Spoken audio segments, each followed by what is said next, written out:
Good morning, everybody. Happy Friday morning, the day before the game. I'm here with the whole gang right now, guys, for IT Roundtable. And guess where you can read all of their incredible work, guys? InsideTexas.com. Best recruiting coverage. Justin's going to give you a piece of that. Best analysis. Paul and Ian's going to give you that. Team news as well. Eric's going to close with that. You can join for just $1 for your first week and get a full year of access to The Athletic. Hey, gang. I would do the worst thing ever. How's everyone's day going? And we can all awkwardly try to talk over each other, but I assume you guys are doing great. We're going to get right into the action, though. First things first, Justin, we need the recruit update.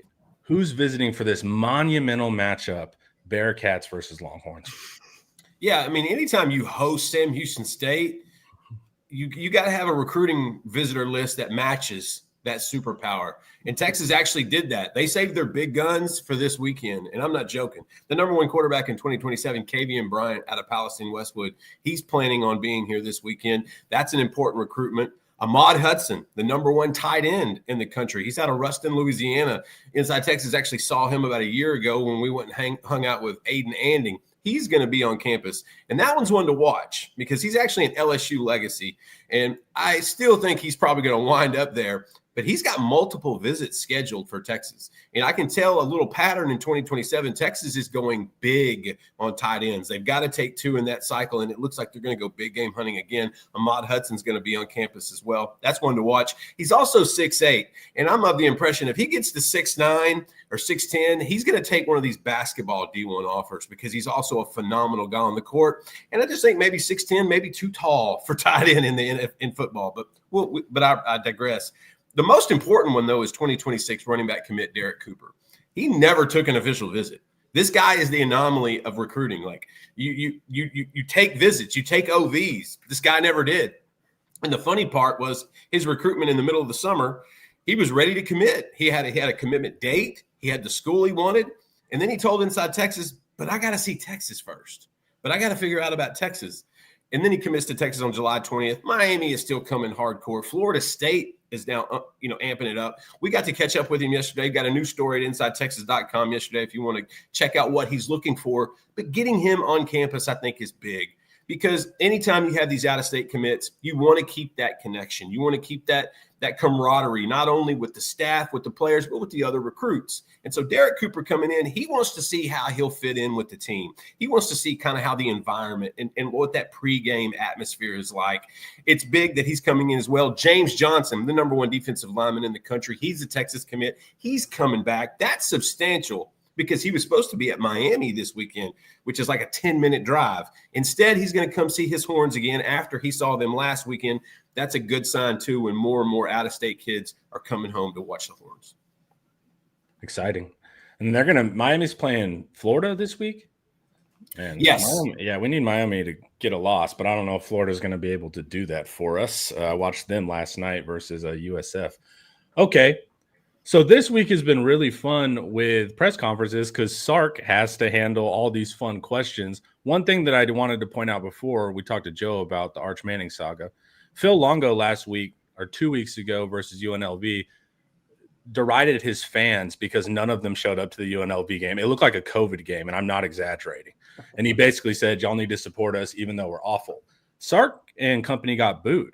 And they asked Sark, and he didn't take that bait at all. He was like, look, the fans expect a great product. We didn't provide that product. I'm glad we did that standard. So I thought Sark handled it perfectly in the time-honored rule of never turn against the fans. So that was one big thing from the press conference.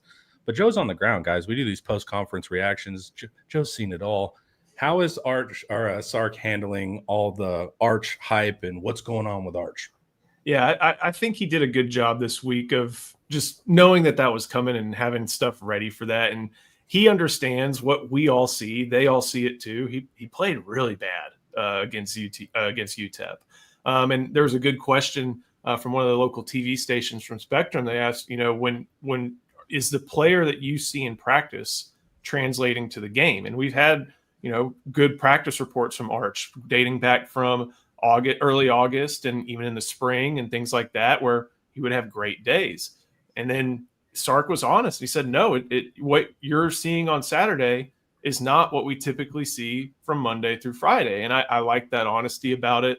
But he also says, the onus is on me. I'm the head coach. I'm the quarterback coach. I'm the guy who's got to get this player that I've invested so much in ready to go.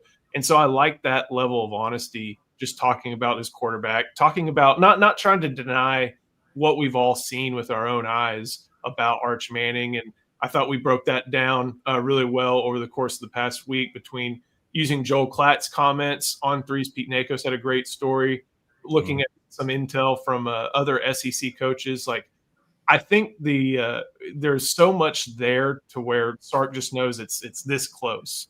And I know that can sound so infuriating to fans to know, like, well, why can't you get that distance closed? But it really is a lot of fixable stuff. It's not like he can't read defenses. He's making correct reads. He's doing mostly the right things. He's just got to complete the pass. And that's so frustrating and odd to think about when it comes to Arch Manning. But I think that's what they've been working on this week and trying to address, not just on the practice field, but whenever they get questions about it.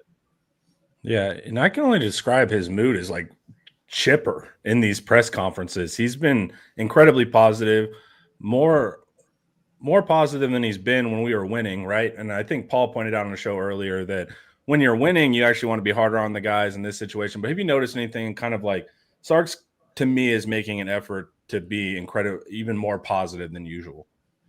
Yeah, and I think that's because coaches, teams with playoff aspirations, they really do have a lot more margin for error. I know, Paul, you've hammered this point plenty over the past couple of years, or at least the past 2 seasons now that there's a 12-team playoff. Like, you have a margin for error to where you can tell guys like, hey, let's keep getting better. Let's keep getting better. This one loss doesn't define our season. And while like maybe in the 4-team or in the BCS era, that one loss defines the season, it really doesn't. It's one that they can bounce back from.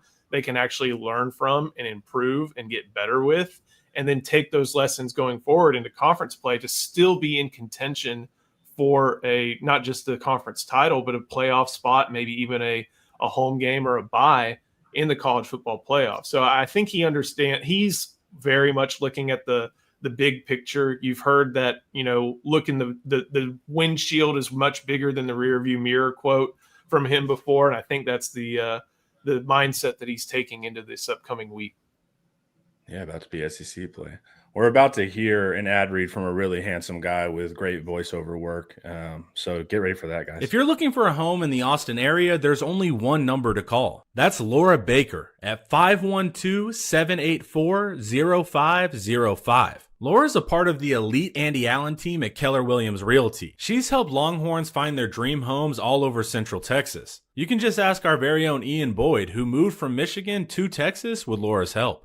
Whether you're searching in Austin, Round Rock, Georgetown, San Marcos, or even parts of the 254 or the 210, Laura has you covered. So call 512-784-0505, or you can email her at laura@andyallenteam.com. She's a Longhorn, a friend of Inside Texas, and the person you need to call to get your next home in Central Texas. Call Laura Baker today. Contact info is in the description. Now, Laura Baker, she comes from a powerful family, smart, capable family. All right, I'm going to hit my analysts here. Ian, you're muted right now. I hope that changes quickly. But what? Who knows? You can just sign if you're good with that. What are the things you want to see? Right, this is the coaching adage. It's not really Sam Houston State, but what are you looking for Texas? What shows progress? What makes you sleep better at night? Well, there's a really obvious one I'll save for Paul, unlike what he did to me last week when he went first and just gave like 20,000 topics and left me nothing. I want to see them get the run game right. I want to see them pare it down to more gap power schemes, less zone. If you're going to run zone in this game, it better look really good to give some hope that this is not just a waste of time. They really need to get the offensive line right. They need to get the run game right. They need to get DeAndre Moore right. Some of these supporting things around Arch. Figure out who your best guys and your best concepts are so you can start drilling down on that. That's what I want to see. You can't stop when I'm in my water break, dude. Come on, man. That was a quick stop. All right, Paul, take us home, man. What's the Wadlington experience on this game? Wow. I don't know if you want the full Wadlington experience, but I'll say this. Sam Houston State's offense, so they've lost every game by 17 points, conveniently. They're 0-3. Sam Houston State's offense is 135th out of 136 teams on third and fourth down. So we're going to have ample opportunities to get our offense the ball and work some stuff out, as Ian said. In addition to the run game, I think the obvious answer is that we got to get Arch Manning on track. He needs to complete passes on time to open receivers. He needs to do college quarterback things. And I think Sam Houston State might allow that to happen. They are dead last in EPA per drop back. So basically, EPA is an expected success rate, expected points value for every play. There's 136 teams in FBS football. And Sam Houston, whenever their opponent drops back to pass, bad things happen to their defense more than any other team in college football. So there's no excuses in the post game. There's no, wow, Sam Houston State was surprisingly scrappy in their pass. I like their corner. No, there's not going to be any of that. We need to succeed. Arch Manning needs to have a nice, robust stat line. And we need to get things moving and get out of this sort of remedial stage that we've been trapped in. Perfect. I agree. All right, we've had Eric hiding in the bushes. He's actually standing on 35 sometimes, and that's how he's getting his vantage point. But what's going on with team news? What do we need to know coming into this week? It's a weird one because it's not a big matchup necessarily. Yeah, so, these guys are suggesting they need some continuity and some success. One of my concerns is they're going to play a lot of young people. And so are they going to be able to sustain success, particularly on the offensive line, where we expect to see guys like Daniel Cruz, Nate Kibble, possibly Nick Brooks? Are they going to be able to get the run game going in a way that we want to see and feel like they're going to be able to sustain and bounce out of the bye week and have success against Florida? Yeah, I'm not 100% sure about that. I do think they feel confident about the passing game this week for the reasons Paul said, but also getting DeAndre Moore back is a big deal. Probably most excited to see some of the young guys in the secondary. Grayson Littleton is likely going to play a ton at cornerback with Kobe Black out or at least sidelined. And then that will put Wardell Mack at star. And we're going to see our first glimpse of Jonah Williams this week at safety and possibly on special teams. So there's going to be a bit of a youth movement. Now, at the same time, they got to blow this team out. It's a lot of times I'll say, I just want to see competencies and stuff that's going to transition to the next game. No, they need to blow them out and they need to play well. With all these young players, we'll see if they're able to do that. Yeah, we'll see if the scheme pairs down at all. And then good point. Yes, Paul, don't want to hear about it, how Sam Houston State played a defense they hadn't put on tape. We need to get even if they do, go ahead. Paul said the EPA per play, that's fine. That means they know less about the scheme and they're already bad. All right, guys, we are going to do predictions. These are fun because if you get it right, no one ever returns to congratulate you. But if you do get it wrong, after the show, after the game, I will get a rush of 7 comments waiting on it. So just you guys have to get these all correct. Presumably you need to all say the same numbers. But we will start with Justin here. What is your score prediction? Yeah, this is probably the only time in 2025 that Texas is going to have an opportunity to score 40. The rest of the schedule does not look good for this offense. And if they start clicking in the next few weeks, I can change that. But right now, I'm going on what we're seeing. And right now, this is not this. Oh, God, this team needs to score 40 points. It would do a whole lot of good for that locker room and that offensive confidence right now. I've got Texas winning 27-10. I hope, upon all hope, that I'm wrong. I hope they put up a 40 spot. But guys, I hadn't seen it yet, and I saw deer in the headlights against UTEP, and so I'm a little worried about the Bearkats. Hey, I'm down with it, Justin. Stand strong, man. You can trust your eyes, Justin. I just don't – I want them to score 40. They're more than likely going to. This is going to be the only team left on the schedule where they can get 40. This is it. There is nobody else on the schedule where Texas can put 40 points up unless this offense figures out a lot of stuff. For sure. All right, Joe, what you got, man? I'm not as down on the team as Justin is, but I know where he's coming from. I think the offense will get it together enough to, put some points on the board, 6s instead of 3s. But I also think what Eric's talking about with some youth and a lot of younger players playing, and maybe this game going towards a lopsided affair, there may be some late ones for Sam Houston State. Maybe just, a bust or two, something like that. And a young player maybe make it playing in his second career game. It's like, oh, I'm in the wrong spot. So I got 41 to 13. That could be, and I know that's 3. It could be 2 scores for Sam Houston State. It could be 3 scores for Sam Houston State, but it's not going to be much more than that. And I wouldn't be surprised if both those scores came very, very late against some guys who may not play the rest of the year. Yeah. Ian, what do you got for us, wise one? I got Texas 48-6. I think Arch will be better this week.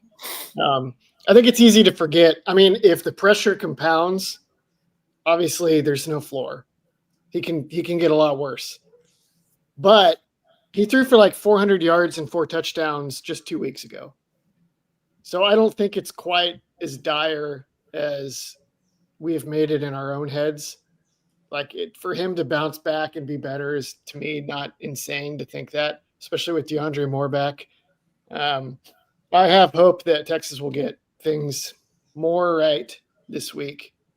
I bet Sark still messes around with a bunch of stuff he shouldn't, and there's still some malaise as a result, and it'll take the threat of SEC defense to really get him to zero in on what they need to do. Ian's voice is full of enthusiasm, by the way. Well, you can't gauge it that way. Yeah, I was going to say, that's just how he talks. All right, Paul. Infused by confidence by my comrades. I will point out that Hawaii and their backup quarterback scored 37 on Sam Houston. UNLV scored 38. Western Kentucky scored 41. Maverick McIver.